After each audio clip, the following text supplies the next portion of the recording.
Maybe your first experience of putting money in the bank wasn't quite as heartwarming as this, but odds are, years later, you still refer to the balance showing on your bank account as being your money in the bank. But it isn't.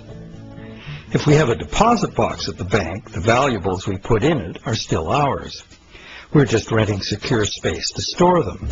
In common usage, the word deposit means to set something down. But the use of the word deposit to refer to a bank account is misleading. A bank deposit is in reality a loan. What the amount in our bank account really indicates is how much money the bank owes us. It's a record of the bank's promise to pay us money, not the money we deposited itself. The difference is important. The truth is, when we hand the contents of our piggy bank to the bank teller, our money becomes the bank's money to do with as it pleases. All of the money in the bank is the bank's money. None of it is ours. That's why the bank pays us interest. We have loaned the bank our money. This may seem to be a semantic distinction. We know we can go to the bank at any time and take our money out in cash if we want to. But the distinction is not semantic, nor is it trivial. The distinction is crucial. What happens in banking affects everyone, and yet few of us know anything at all about how banking really works. The entire world economy now runs on a system of credit provided by banks, and when that credit system breaks down, everyone suffers.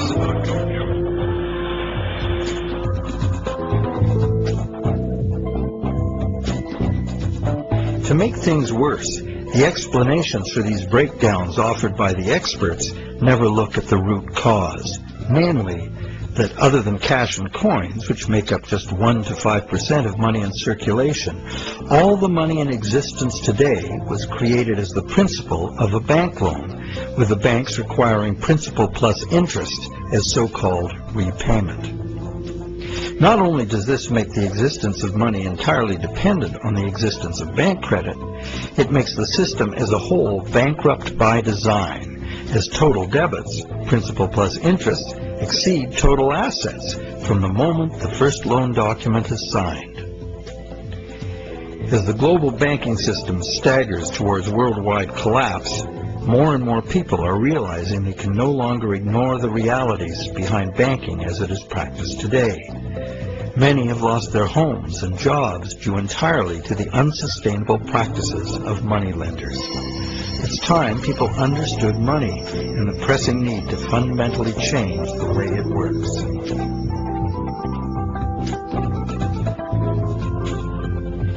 Clarifying what the words used in banking really mean is the first step. Now that we know that a deposit is, in truth, a loan to a bank, the next question is, what is a loan that we take out from a bank? When we sign for a loan, we give the bank a pledge to pay the amount of the loan plus interest. In return, the bank credits our account in the same amount as this so-called loan. While we speak of the bank as having put the loan money into our account, in reality, the only thing the bank puts into our account is its promise to pay the money. What has actually happened is an exchange of promises. Neither party has delivered anything to the other except matching pledges of debt. So who is the borrower and who is the lender? The terms loan, lender, and borrower are all misleading. The truth is that the two parties have traded promises to pay and in the process created something called bank credit or checkbook money that can be legally spent as money. Bank credit can be spent because we, in our innocence, notice that each time we deposit into our account, it increases our balance by the same amount. In fact, unless we put something in, our account will be empty. Thus, it's a natural assumption that money in an account is money someone put in. The account is a promise to pay, not the money itself. In fact, a promise always indicates the absence of the item promised. Otherwise, why does it need to be promised?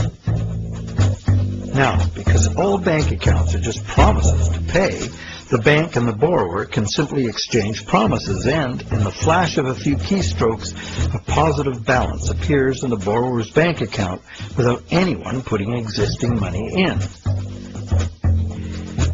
Now you know the real source of what we call a bank loan.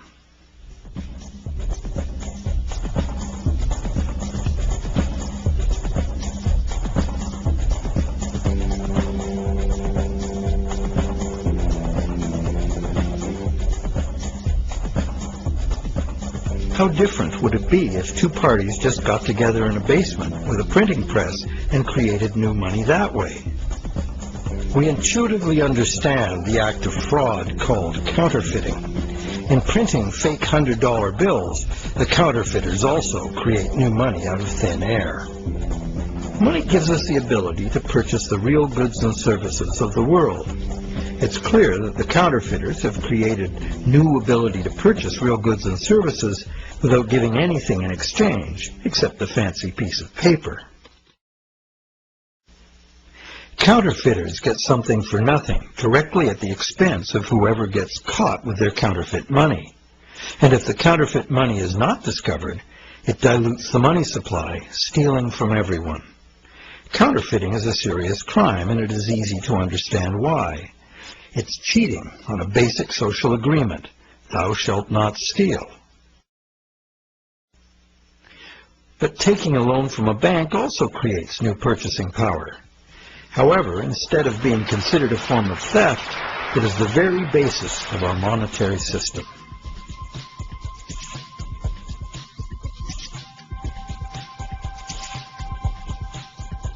How did one form of creating money out of thin air become a crime and the other become standard business practice and the source of almost all our money? For this is what has happened. To understand how, we need to look at the history of the laws governing commerce. But before that, we need to understand the logic of the loan process itself.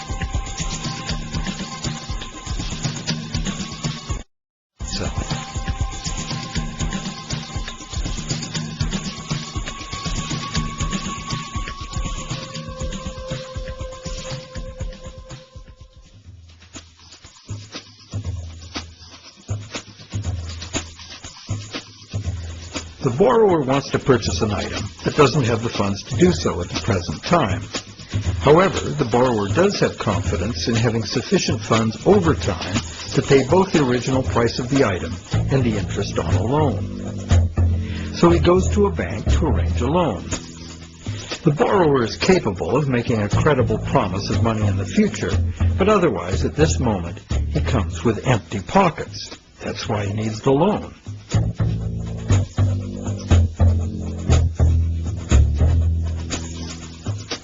We're probably all familiar with what happens next.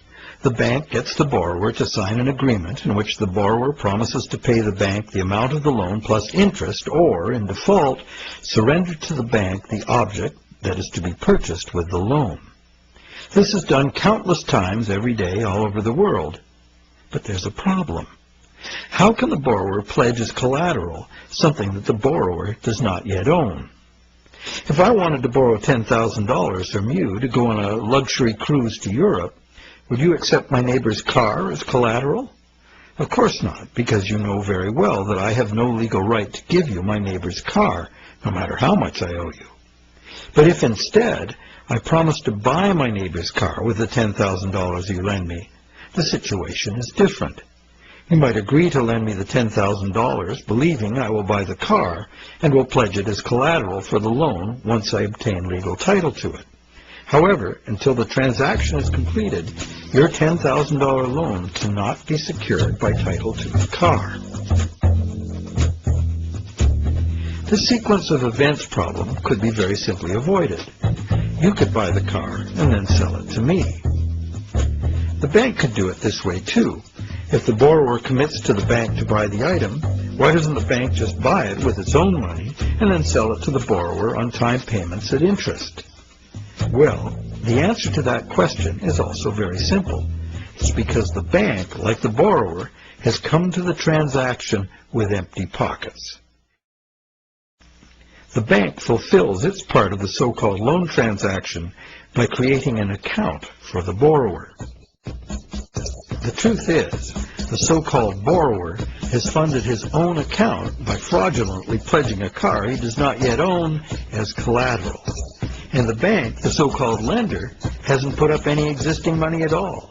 And, if all goes well, it never will.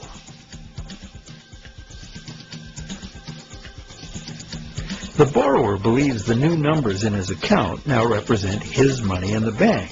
He, like the rest of us, doesn't understand the difference between existing money and a promise of money. If you're going to spend it, what does it matter? So now the question is, will the seller of the item accept the bank's promise to pay? While some people may hold out for cash, most will say yes to a check or an electronic funds transfer from the buyer's bank. Why? Because the seller knows from experience that she can deposit the check at her bank and it will increase her account accordingly. So what happens next?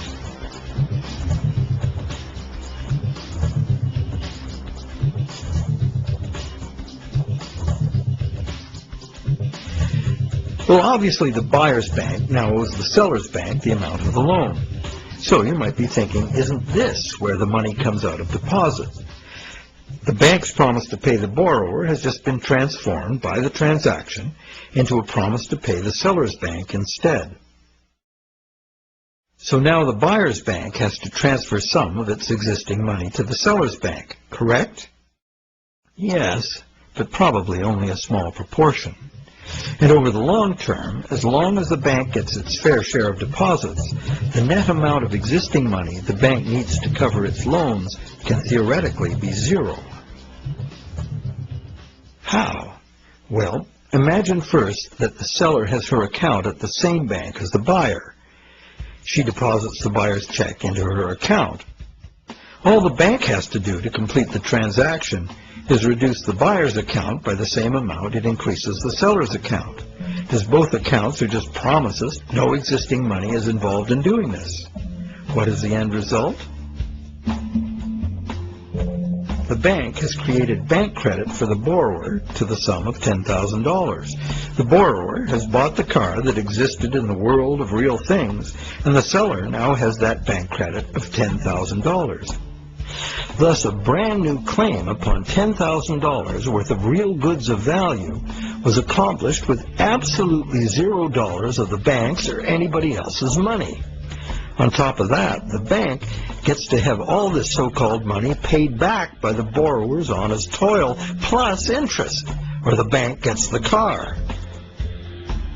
Magic like this is usually seen on stage. So now let's examine what happens if the seller deposits her check in a different bank. Won't that require a transfer of existing bank funds from the buyer's bank to the seller's bank? Perhaps, but it will almost certainly never be anywhere near the whole amount because, in effect, the banking system functions as one bank. To illustrate, let's add another transaction to this scenario. That same day, the seller's bank made a similar loan to a little old lady who bought a mega home theater system. The electronics store deposited her check at their bank. The electronics store's bank made a similar loan that was deposited at the original borrower's bank. And when all the various balances were settled, the banks didn't owe each other anything. And even if there were differences, they would have been just a small portion of the total credit created. So, at this point we can say that although banks don't actually lend out their depositors' money, as most of us imagine, they still need deposits to make loans. This is because banks need incoming credit from other banks to offset their own credit being deposited at those banks. As long as banks keep their outgoing credit balanced with incoming credit, they are free to make new loans and thereby keep creating brand new credit money. None of it will ever have to come out of the bank's pockets. The bank is free to invest its own funds in corporate and government bonds and whatever other instruments their charter allows. If one draws a diagram of it all, it looks like this. The interest governments and corporations pay the banks on their bonds is paid by us. We pay it as a portion of our taxes, and we pay it in the price of all the goods and services that we buy. And there is another thing passed on to us as well, and that's the risk that the bank will go broke and not be able to honor its promises to pay. Now you may wonder, how can a bank go broke if it doesn't put any money up in the first place? What have they got to lose? The answer to that question is that banks differ from counterfeiters in that the banks are legally allowed to create new money, but only by certain rules of accounting.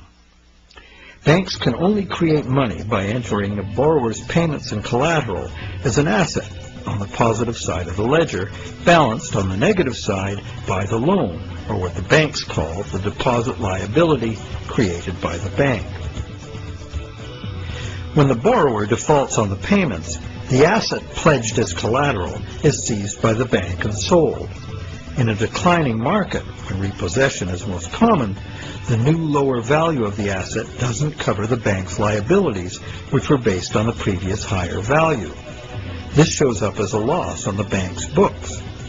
When foreclosures are rampant, as in a collapsing real estate market, much of the value of the bank's collateral simply evaporates as home prices drop, exposing the bank to huge losses. In truth, it's all just numbers, created out of thin air.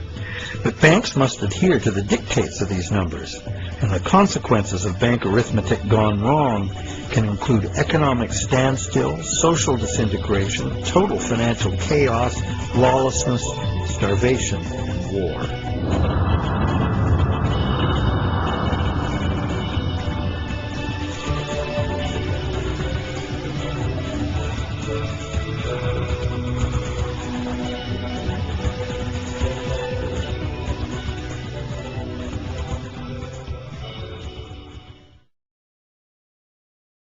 However, for the purposes of understanding the anatomy of a loan, we shall assume that the system is still functional, and all three of the loans we were looking at will get paid. The end result is that not $1 of existing money has changed hands.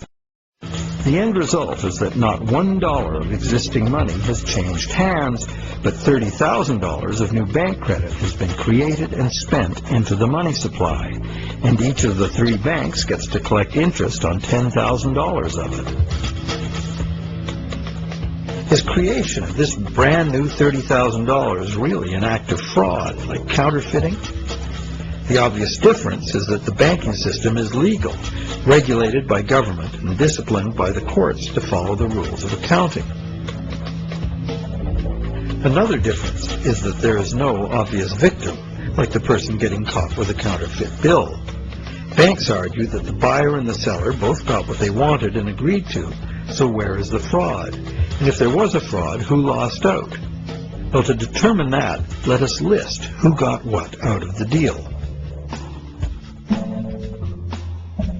The borrower got the item he desired on terms he willingly agreed to. He may curse his decision later as he struggles to make the interest payments, or he may live happily ever after, thankful he got the loan. The seller got an increase in bank credit, which she's been conditioned since childhood to think of as her money in the bank. She's confident that she'll be able to spend it in turn, and she will. So, as far as the seller is concerned, she's been paid in full. She's happy. So who, if anyone, suffered as a result of the deal? Is there another party to this transaction we've overlooked? Well, there's also the bank that gets to collect interest on a promise to pay money. That's the business they are in and usually do very well by. And anyone else? Well, where did the car come from? It came from the world of real things. Natural resources, energy, and labor were expended to produce it. What if we consider the hidden party to be society at large and the natural world from which all things ultimately come? Because the brand new bank credit money didn't just sit there, it got spent into the general circulation in the real world. It's the real world that ultimately gets the new money in exchange for its car.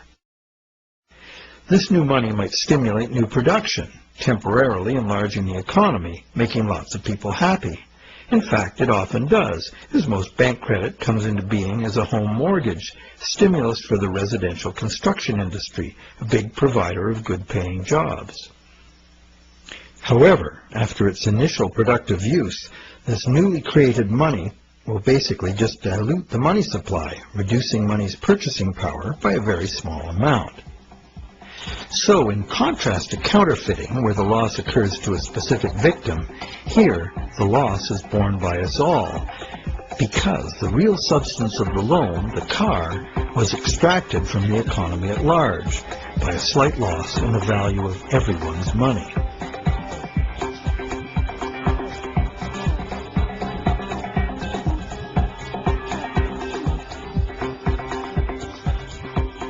To continue our comparison of bank credit with counterfeiting, counterfeit cash eventually gets detected and removed from circulation, causing a direct loss to whoever accepted it. There is, of course, no guarantee of how much will be detected, nor any prescribed schedule for its removal. Bank credit is also removed from circulation over time because, as bank credit is paid back, the principal part of every payment is extinguished. Now remember that almost all the money in existence today is bank credit.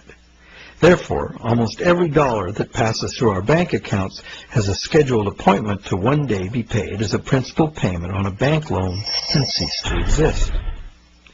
On top of the principal are the interest payments, which will become bank income, much of which will be recycled into the economy as interest to depositors and other bank expenses. So it's not immediately apparent that there's a loss to someone as a result of bank credit being withdrawn from circulation the way there is with counterfeit cash. But if we look closer, we find an interesting situation. We don't need anything more than fundamental arithmetic to understand the power that lies in controlling the money supply and why, as currently designed, total debt must constantly expand or the system collapses.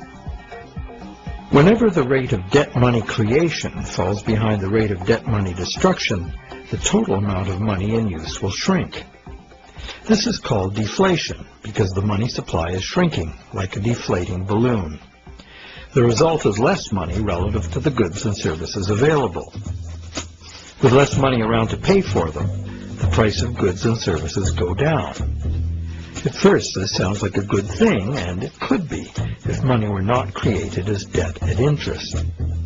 For anyone not in debt, deflation would be like a general dividend on money, paid in goods and services of our choice. It would be as if money were the people's stock in their own prosperous company, their nation. People wouldn't have to demand a pay raise. If a nation were more productive as a whole, thus deserving of a raise, everyone would benefit automatically by having their money buy more. However, this is definitely not the effect deflation has in a system where money comes in the form of interest-bearing debt. More than 95% of all money currently in existence is in the form of debt to banks, promises to pay with interest added. And as we have seen, the principal is created, but not the interest. Due to the time delay between money's creation and its repayment and the recycling of interest earnings as bank operating expenses, most of us can keep up our payments while the money supply is increasing. However, if the money supply or total debt is decreasing, money becomes harder to earn due to its scarcity, and fixed payments become harder to meet. For those heavily in debt, the money shortage can become catastrophic.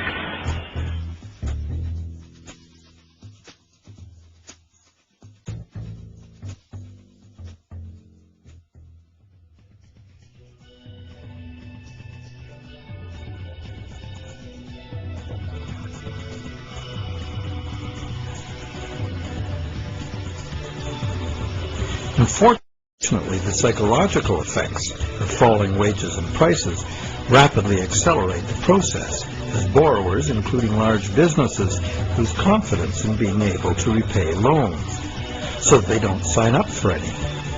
Without new loans to replace old loans, the money shortage rapidly gets worse, resulting in a decrease in jobs and purchasing power, even in the midst of abundant resources and productive capacity. This dismal spiraling math makes mass foreclosures inevitable. Prices plummet as no one wants to spend their money. Shrinking values destroy the value of loan collateral, causing banks to write off huge losses. Some even close their doors. Consumer and business confidence is lost. Rampant economic and social dysfunction follows.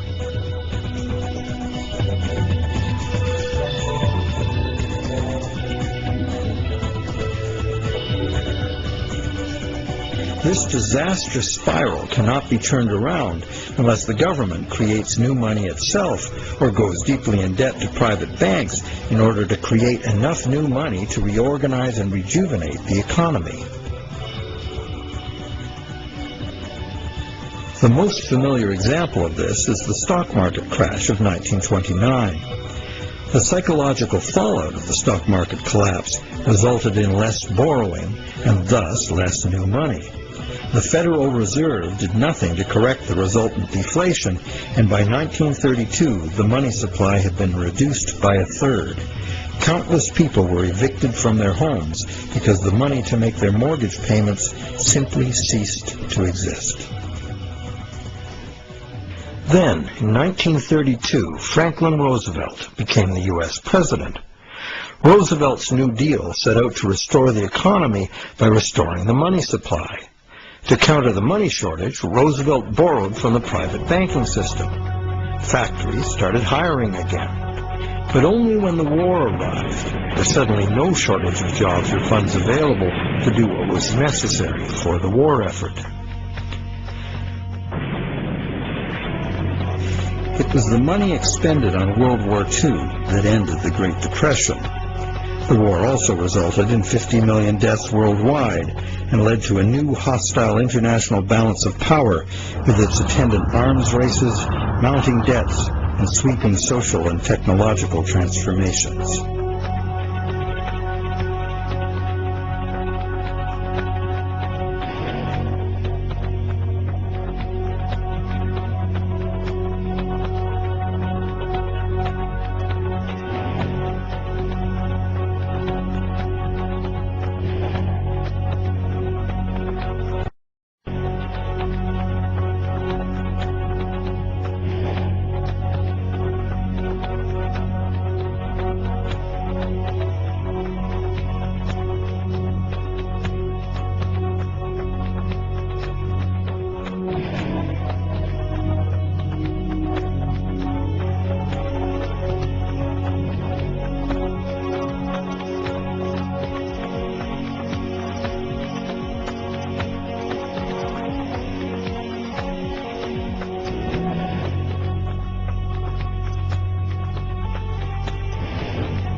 The cycle of economic boom and bust is commonly called the business cycle, as if it were a natural occurrence like the hydrological or carbon cycle. These natural cycles are ultimately driven by the sun. But what is it that drives the business cycle? One answer is the supply of money. And as we have seen, the supply of money is dependent on loans. So let's look at what happens during the lifetime of an individual loan. We've seen how bank credit is nothing more than the bank's promise to pay, which the bank has created on its books to balance the borrower's promise to pay that it has received.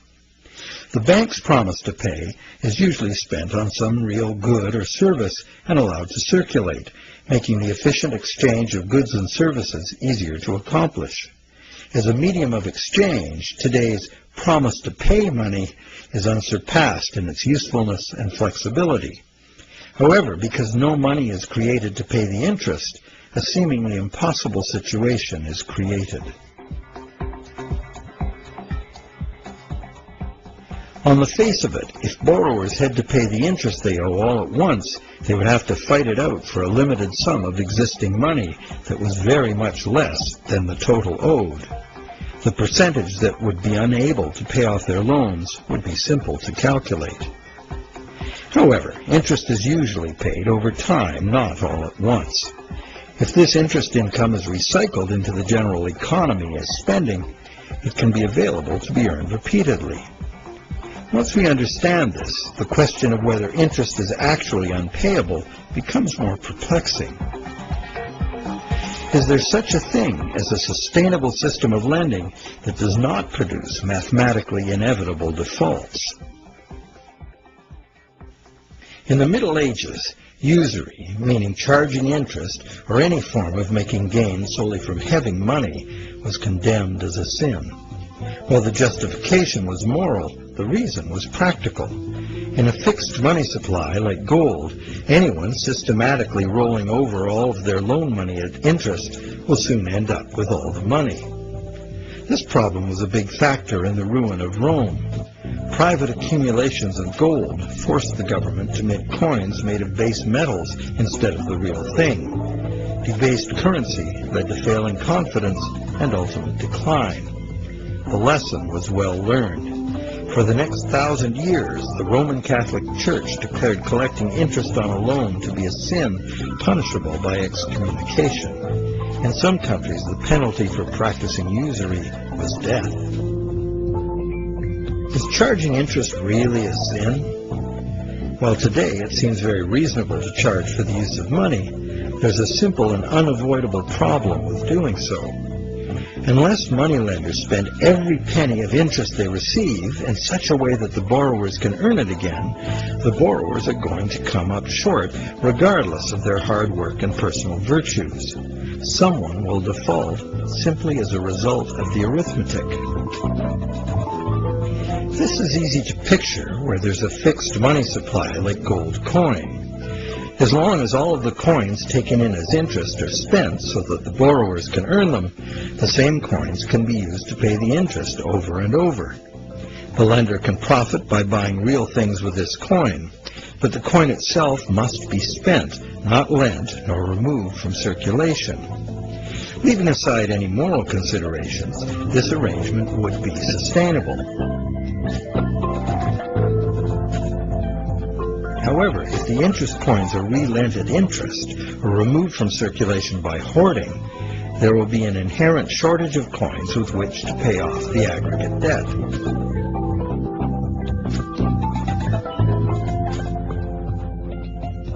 The situation is essentially no different in our current debt-based system. As we have seen, nowadays virtually every dollar comes into existence as debt, with a scheduled appointment to be extinguished as a principal payment on the loan that created it. Thus, for all borrowers to be able to make their payments of principal plus interest, two things must be true. The dollar created as the principal of the loan must be available to be earned by the borrower in order to make the principal payment that extinguishes that dollar. And every dollar the borrower pays to the bank as interest must also be available to be repeatedly earned by the borrower so that it can be paid as interest again and again. There is a common theory, undoubtedly popular with lenders, that because the banks spend their interest earnings as operating expenses, interest to depositors, and shareholders' dividends, there is in fact enough money released back into the community to make all payments. However, like the idea of absolute shortage, this is an oversimplification. Picture what happens if someone else, such as you or I or an institutional non-bank lender, obtains this dollar and then lends it out at interest. Well, now that same dollar is simultaneously owed to two lenders and has two simultaneous interest charges attached to it. In addition, if this dollar is loaned, repaid, and reloaned by the secondary lender, it is not available to pay off the principal of the loan that created it, except as another loan. So, can we borrow from Peter to pay Paul and borrow from Paul to pay Peter? This gets interesting. We can. However, each time money is borrowed, there's an interest charge added that also must be paid. If all added interest charges can be earned, all payments can be made. On this basis, many economists and defenders of the current system claim there can never be a shortage of money and all payments can be made. But this seems to be a false assurance. For instance, if secondary lenders capture some of the money needed to retire the loan that created that money, the original loan can never be retired. The deficiency will have to be borrowed over and over forever, each time at interest. Each deficiency will be cumulative, adding to an ever-building total of debt that can never be paid off.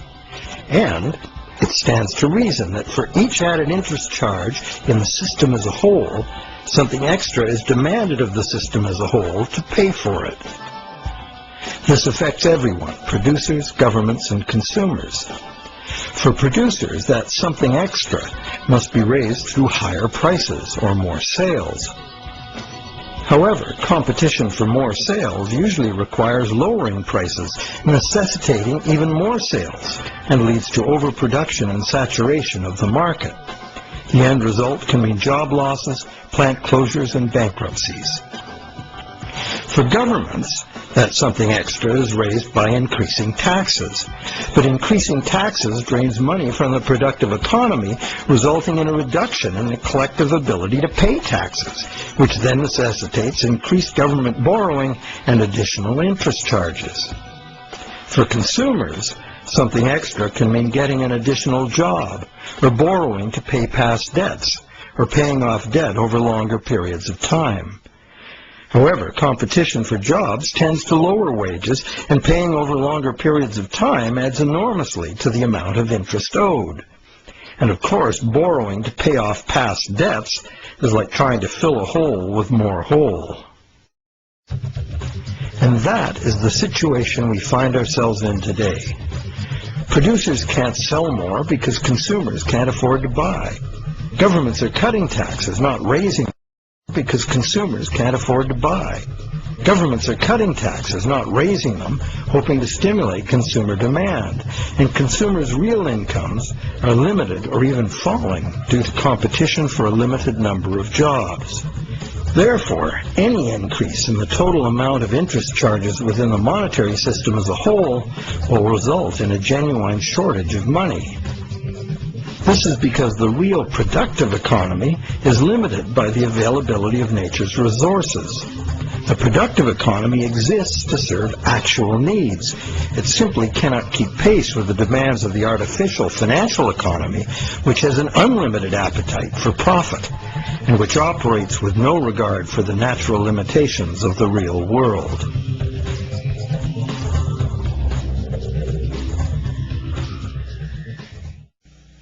The theory that there's always enough money to pay the interest has a certain elegant simplicity. However, by the very nature of the assertion to be true, it has to be 100% true. This is impossible. For one thing, secondary lenders, who are not banks, do comprise a significant proportion of lenders, and they add their interest charges to money that already bears an interest burden. Beyond that, we have a cultural expectation. Everyone who has money expects it to generate more. Money that needs to be spent and made available to be earned by its original borrower is, instead, lent at interest or invested for gain. Therefore, we can conclude that the two conditions that must be true for all borrowers to be able to make their payments of principal plus interest and thus permanently discharge their debt, those conditions are not met by the current system. Nowhere in the current system is there any restriction on relending money that was created as a loan, nor is there any obligation upon banks to make their profits from interest available to be earned by borrowers, enabling them to extinguish their debts. Quite the opposite. Banks invest these profits to make further profits. And it's not just the banks that cause the problem. Anyone who takes their ball of money and starts rolling it like a snowball to make it bigger does so at the expense of borrowers who will not find that money available to pay their debts, except as more debt. And of course, those rolling the biggest snowballs pick up the most snow. As the saying goes, the rich get richer and the poor get poorer. Money needed by borrowers in the lower realms of workaday productive economics moves upstairs to play in the casino world of abstract financial profit, and that's a world where transactions are little more than gambling on numbers in an effort to achieve higher numbers. They have little or nothing to do with providing the necessities of life.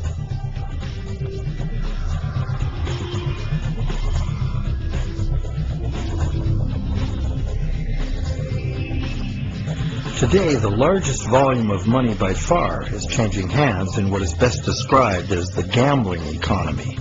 The foreign exchange markets, the derivatives market, and the rest of the financial instruments being played by banks and investment funds for as much profit as possible. For example, the volume of trade on the world's foreign exchange markets in just 1 week exceeds the total volume of world trade in real goods and services during an entire year. This money is in continuous play by speculators looking to make windfall profits on currency fluctuations. It exists, but only in the gambling economy. So how unpayable is the ubiquitous interest burden in actual fact? That could only be determined with certainty by tracking all the money in the world. With over 6 billion people earning, spending, borrowing, and lending, the world's money flows are at least as complex as the flows of the ocean. They are impossible to know. But the direction is pretty clear and simple, and it's the same old story. The rich are taking increasingly more money into the gambling economy, where ordinary borrowers have almost no chance to obtain it. And the only way the system can stay solvent is to create more money. And as money is created as debt, the only way to create more money is to create more debt in every way possible, including ridiculously easy credit for unqualified borrowers, massive government expenditures on security and war, and bailouts of insolvent banks.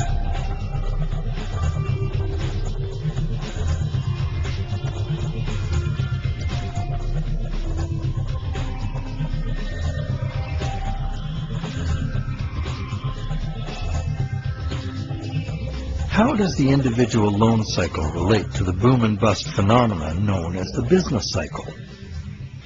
The individual loan cycle can be described like this.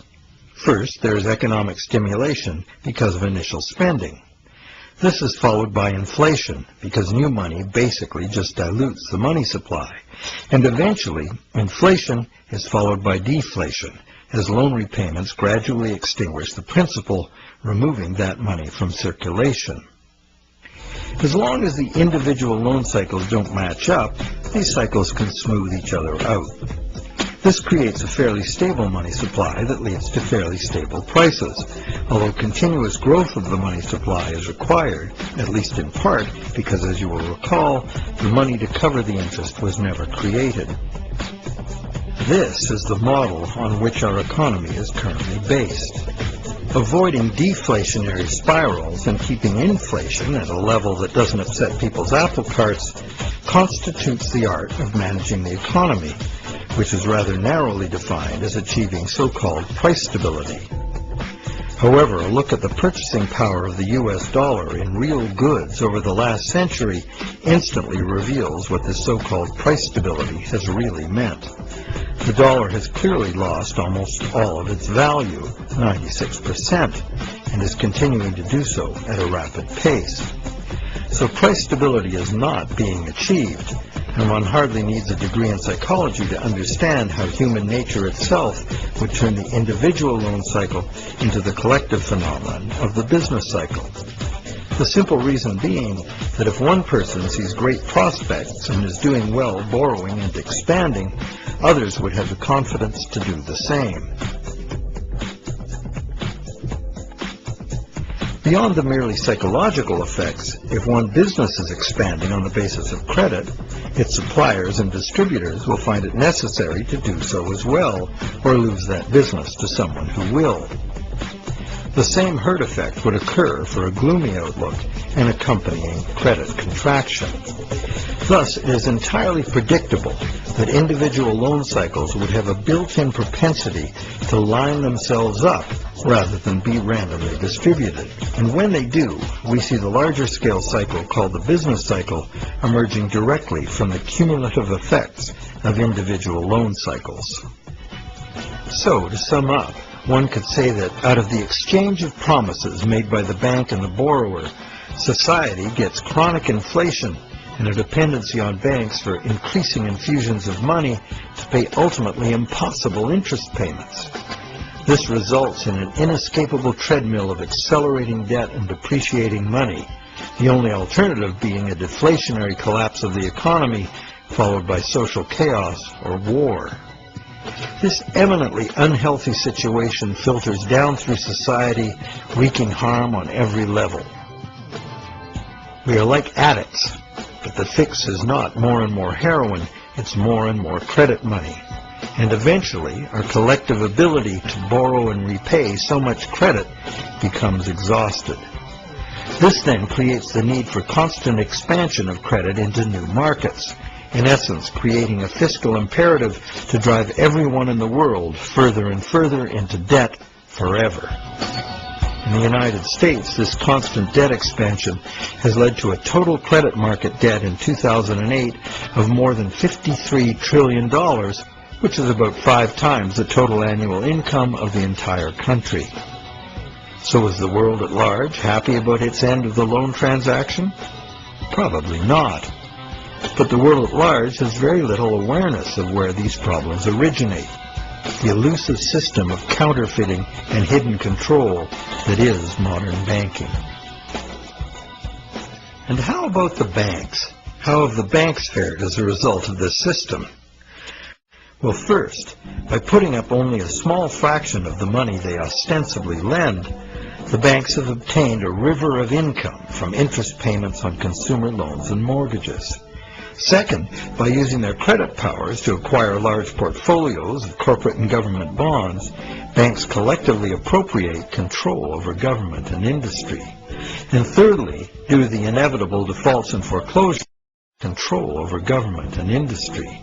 And thirdly, due to the inevitable defaults and foreclosures, the banks gain legal title to a lot of real property the world over. And finally, if the worst happens, if borrowers default en masse, causing the banks large losses, the government is forced to rescue the banks with multi-billion-dollar bailouts to save the financial system.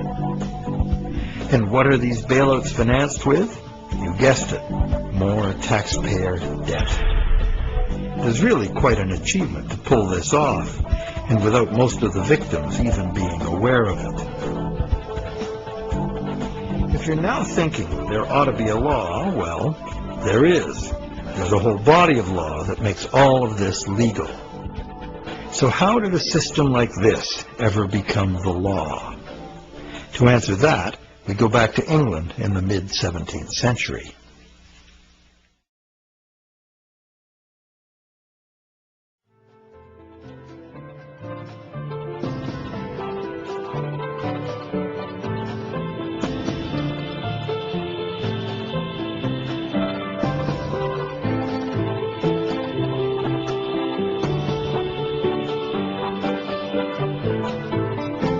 With the development of better ships and the new explorations they allowed, trade was expanding rapidly. In order to carry out commerce, especially over great distances and lengths of time, written contracts were becoming more and more important and more sophisticated. Under English common law, it had long been established that a contract could only be enforced if something of real substance had changed hands. A transfer of goods or rights and property was the real stuff of the exchange, and that was what the court would evaluate for fairness, not just the words on the document. A contract under which there had been no exchange of consideration, meaning real goods or rights in property, was deemed to be empty and was therefore not enforceable by the court. So, a contract in which a borrower, say, pledged a car he does not own in exchange for a bank's promise of payment would not even qualify as a contract. No common law court would enforce it. As well, in the event of a dispute over a contract, under common law, only someone who had actually provided consideration to the transaction, in other words, only someone who delivered the goods, had the right to sue in court for fulfillment of the contract by the other party. This right was not transferable to a third party.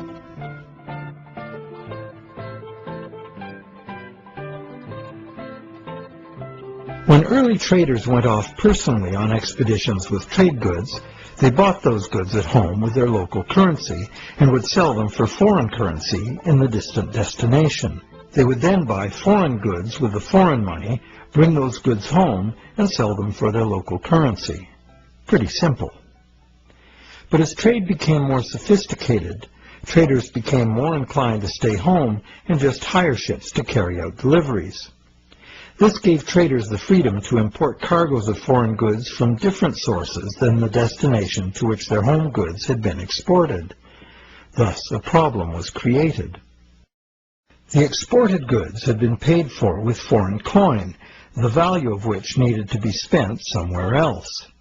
Moving money as coins entailed a high risk of theft, as well as the near certainty of partial loss by currency conversion in a different land. This problem of payments from a distance was overcome by the use of bills of exchange. A bill of exchange was a signed order from the payer to an addressee demanding that the addressee pay a certain specified sum of money to the person identified as the payee. These were secured by signature, and they could not be acted upon in court by anyone other than the original parties. Thus, they were of no use to a thief or any other third party. You probably recognize that these were the precursors of checks. I, the payer, instruct the bank, the addressee, to pay the payee, a person named on the check, a certain sum of money. This was all well and good for transactions among parties who were known to each other. The bill of exchange was used merely as a way to order payment in coin at a distant location. But merchants soon wanted more flexibility. They wanted to be able to use bills of exchange to reconcile payments amongst many merchants in many locations, using bills of exchange like money itself. For this to work, bills of exchange had to be assignable to and enforceable by third parties.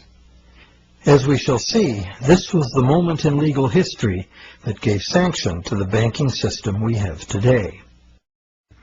A third party, who might have honestly purchased a bill of exchange several steps removed from the original exchange, could not be expected, nor would he have the right, to show up in a common law court and defend the validity of the contract and collect on it. This made third-party bills of exchange an unacceptable risk. So, in order to be able to use bills of exchange as a convenient and guaranteed third-party payment system, essentially equivalent to money, the common law practice had to be set aside regarding bills of exchange. In England, by a series of legal decisions from 1664 to 1699, this problem for commerce was remedied by making bills of exchange enforceable by third parties. If a third party had purchased a bill for valuable consideration and in good faith, having no apparent reason to suspect fraud or some deficiency in the right of the seller to sell it, then the bill automatically became good and enforceable by the court against the signer. What did this change mean? It meant, essentially, that any bill of exchange would be considered legitimate once it was sold. Bills of exchange and all other subsequent types of signed promises to pay, with the notable exception of checks, became transferable and enforceable in court, just what the merchants wanted. Now debt contracts could be sold like things, and transacting business would be a whole lot easier.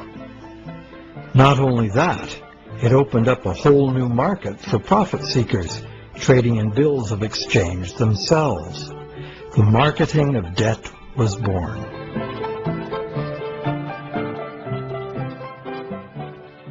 The change in the law had another effect as well. It made it possible to trick or even force a person into signing a legally binding promise to pay, and then, if that promise were purchased by a third party for real consideration and in good faith, it would be enforceable against the signer in court.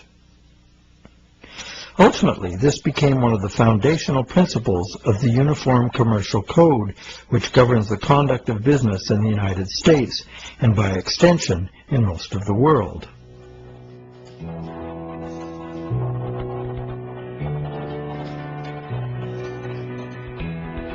Think about it. If we buy a stolen laptop from a guy on the street, we're guilty of receiving stolen goods, a criminal offense. Doesn't matter if we paid honest money and were unaware the goods were stolen. The court will restore the goods to the rightful owner. We, as purchasers, innocent or not, lose our money and may even be charged with a crime. But if we buy a loan contract from a banker and give him real value for it in good faith, it doesn't matter that the loan contract may have come into existence under false pretenses. Whoever signed it is required by commercial contract law to pay up, and the courts will enforce the obligation. Today, debt contracts come in a myriad of forms, including and especially loans and mortgages. It's significant to note that just as these common law restrictions were being removed, the brand new Bank of England was being established. The first bank state-authorized to create money out of thin air. The new laws fit in perfectly, making the new bank's empty contracts enforceable against the so-called borrower.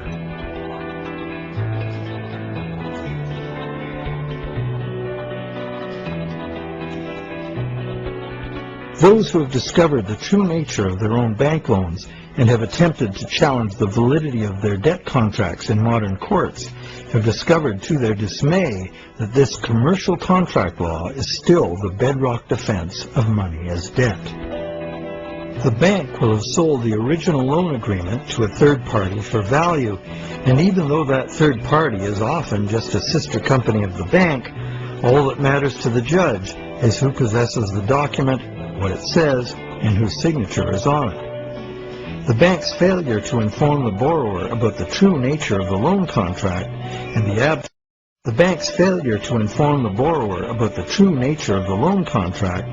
the absence of any actual money loaned on the bank's part is not relevant.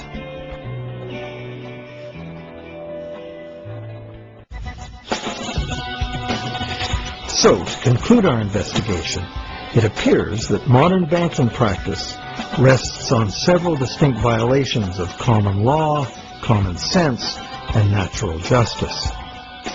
The first violation is the fraud the borrower commits by pledging as collateral property the borrower does not yet own. And the bank is complicit, as it knowingly accepts the fraudulent pledge as backing for the credit it creates. The second violation is the failure of the bank to disclose the true nature of the contract. The bank calls it a loan, leading the borrower to believe that he or she is receiving a loan of existing money. But the bank knows full well it has provided only a brand new promise to pay, simply typed in on a computer screen. A promise that the bank knows it will probably never have to fulfill. Thirdly, the loan agreement should be invalid, because impossible contracts are legally invalid. The bank is creating an impossible contract because the conditions required to guarantee that the borrowers have the opportunity to pay off the principal plus interest are not met.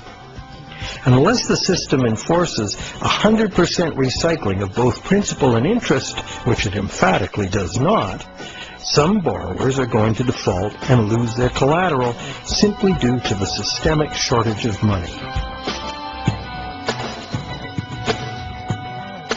The fourth violation is the violation of natural law by the law of contracts. which confers automatic legitimacy of title on any contract if the contract is sold to a third party for valuable consideration. This violates the principle that one cannot give better title to something than one has. But perhaps the biggest fraud of all is that most of the people who produce the real wealth of the world are in debt and at risk of losing everything they have worked for to bankers who fabricate money out of mere promises to pay. And where does this leave us? We are hostages in an economy that must grow faster and faster to keep up with an ever-growing money supply, or the entire system collapses in ruin. The money system as currently structured refuses to recognize that the real economy is limited by the capacity of the planet to provide the raw materials and waste disposal services the economy needs. The planet is finite, and therefore it should be obvious that the economy cannot grow at an accelerating pace forever. Our current money system runs like the bus in the movie Speed. It could not slow down, or the bomb planted on the bus would go off. And our situation is even worse, because the rate of debt creation must forever accelerate, or the entire economy crashes. The notion that infinite, perpetually accelerating growth is possible is the great fallacy of modern economics. It is a fatal delusion born of greed. An economic, social, and environmental crash of unprecedented proportion is surely inevitable, and this monetary system is utterly and hopelessly incapable of adapting to it. No wonder monetary reformers around the world insist that the entire monetary system needs to be rebuilt from the ground up.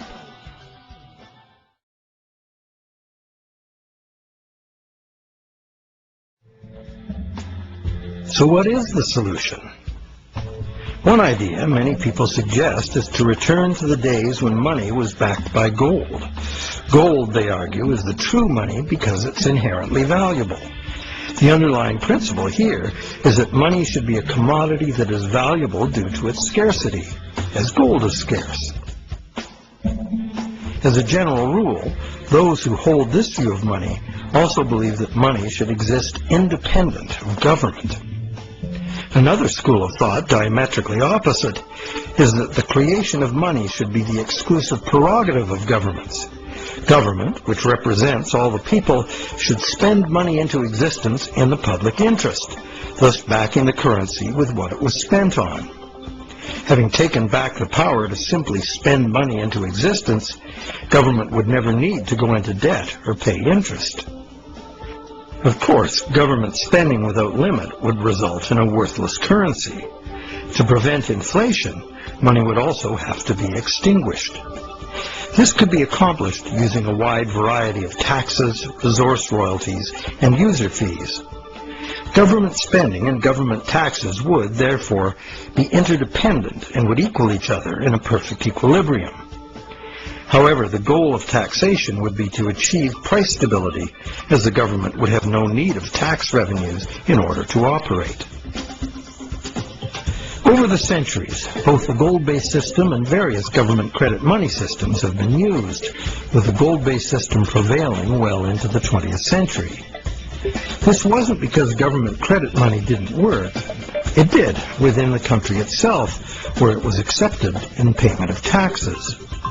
But until the invention of modern currency exchanges, international trade had to be carried out in gold. In addition, gold has had an almost supernatural fascination for humans for a very long time. We've been conditioned for millennia to think of money in terms of portable inherent wealth, as in gold coins. However, this is not the only way to think of money, nor in the era of runaway debt money is it any longer accurate. Money is, at its root, an idea that humans invented in order to turn simple subsistence into complex civilization. It's the development of money that made possible specialization of labor and the indirect exchange of goods and services. Throughout money's evolution, from direct barter to standard trade goods, and on to standard coins, to paper promises of precious metal, to digital promises of paper cash, and now to digital promises to pay digital promises. Throughout this long evolution, the prevailing idea has always been to achieve greater flexibility by using convenient and secure promises to pay instead of money itself.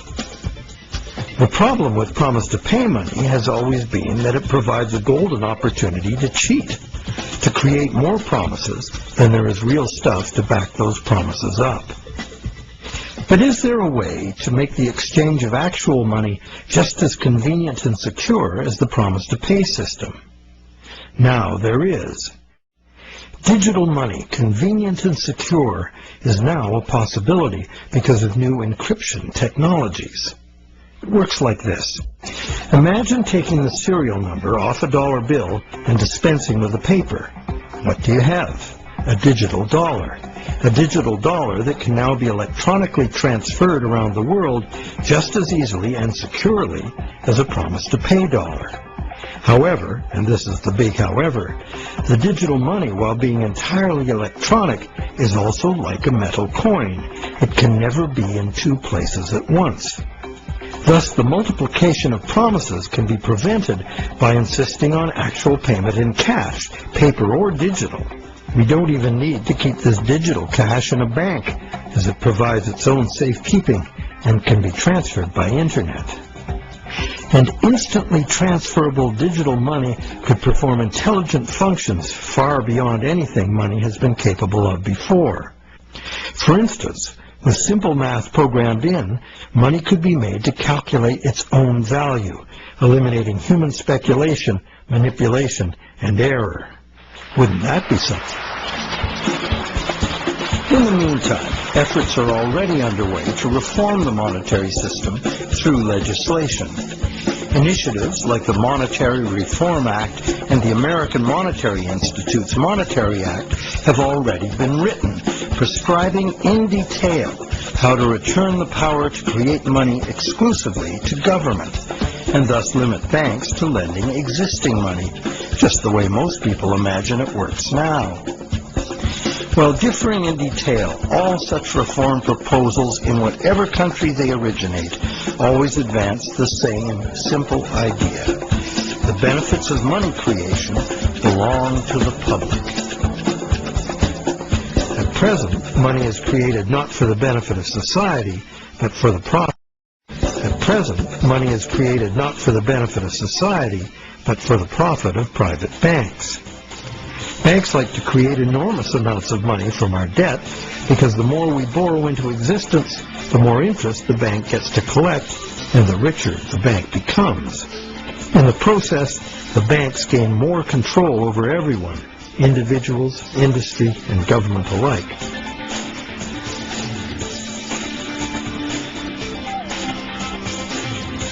Abundant money too often leads to speculative asset bubbles that make insiders rich.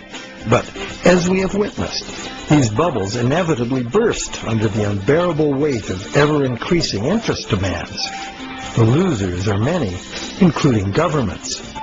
Already burdened with huge debt and shrinking revenues, governments are forced to add trillions to that debt in order to rescue the banks that are the cause of the problem. Otherwise, we would have no money system.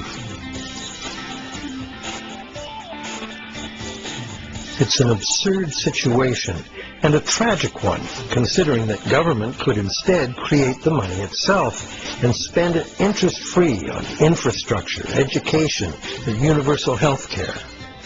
And most of that debt-free money would enter the economy as wages, circulating through all levels of society for everyone's benefit. This kind of abundant money would fund a reinvigorated, productive economy in which the savings of the people could fund honest loans of real existing money. At its root, money is a means by which we exchange real value. Without real value in the world, money is nothing. As we have seen, it's the real world that makes the loan, not the bank. We the people, in conjunction with the material blessings of the natural world, are the source of all real wealth. Therefore, money creation and its benefits belong to the public, not to private bankers. And what about interest? As we have seen, interest poses an arithmetic problem. And it's a problem that can only be solved in three ways. 1, defaults and foreclosures. 2, perpetual growth of the money supply. Or the preferable and only other solution, 100% recycling of interest as spending. But such full recycling could only be accomplished by nationalizing the banking industry in the public interest. For example, interest earnings from public service banking could be paid to all as a citizen's dividend. Or it could be used to fund government in place of taxes, as was done successfully in colonial Pennsylvania. And that's just one instance of a society that organized its monetary system differently. There have always been alternatives, and there are alternatives now. What the evolution of money really teaches us is that the real measure of money's value is, very simple, its usefulness as money. And there are several different ways to create useful money. For instance, money can simply be an individual's private promise to pay, a pledge of one's own product or service, as in such community currencies as the let system or time dollars. Thousands of these community currencies already exist in circles of trust where members can be counted on to honor the credit they issue for themselves. And such community currencies can be a lifesaver in the event of a catastrophic collapse of the conventional banking system. When money shortages or hyperinflation disrupt trade and bring economic standstill, a working community currency can sustain a local economy. Are such proposals radical? You bet.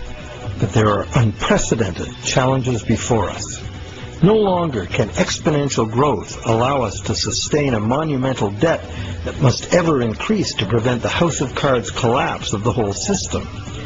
Increasing wealth disparity, crushing debt, failing banks, and social and environmental catastrophes are what we face unless we radically change course.